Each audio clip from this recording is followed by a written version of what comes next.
Hi hello welcome to my channel M Shailaja. ఈరోజు జైపూర్ వచ్చినామండి.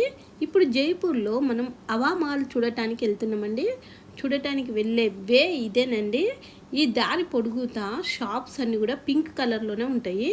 ఇక్కడ మొత్తం హోల్సేల్ షాపింగ్ బాపు బజార్ దీనికి వే దగ్గరలోనే ఉంటుంది.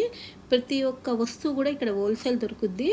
చూసిండ్రుగా అండి, జైపూర్లో ఏదైనా బ్యాంక్ అయినా ఏ చిన్న సమస్య అయినా కూడా పింక్ కలర్లోనే ఉంటాయి. బిల్డింగ్స్ అన్నీ కూడా పింక్ కలర్లోనే ఉంటాయి.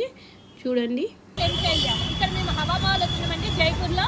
ఈ హవా మహల్ ప్రసిద్ధత ఏంటంటే 108 విండోస్ ఉంటాయండి. ఇక్కడ రాజు రాణి మొత్తం టోటల్గా లోపల ఉంటారు. ఈ కృష్ణ భగవాన్కి శుద్ధల్కి భవన్ మోడల్ ఇండియా కృష్ణ భగవాన్కి భవన్ హై. ఇదేనండి హవా మహల్. ఇది ఓల్డ్ సిటీలో ఉంటుంది. దీన్నే పింక్ సిటీ అంటారండి.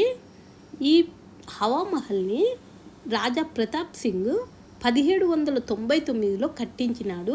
ఈ రాజు శ్రీకృష్ణ భగవానుడి భక్తుడు అవటం వల్ల ఈ మహల్ని శ్రీకృష్ణుడి కిరీటం ఆకారంలో కట్టించినాడు. ఇది తేనె గూడుగోలే ఉంటుంది. ఈ భవనాన్ని నిర్మించడానికి ముఖ్య కారణము పరదా సాంప్రదాయం అనేది ఉండేది. రాణుల ముఖాలని ఎవ్వరికీ కూడా చూపించేవారు కాదు.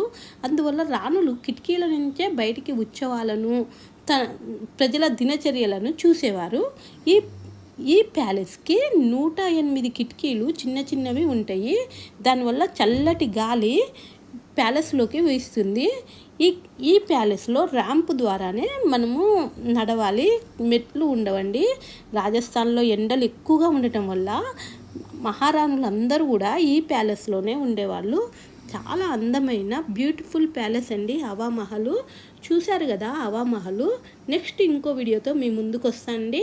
నా ఛానల్ని సబ్స్క్రైబ్ చేయండి, లైక్ చేయండి, షేర్ చేయండి, కామెంట్ చేయటం మర్చిపోకండి. Thank you for watching. Bye.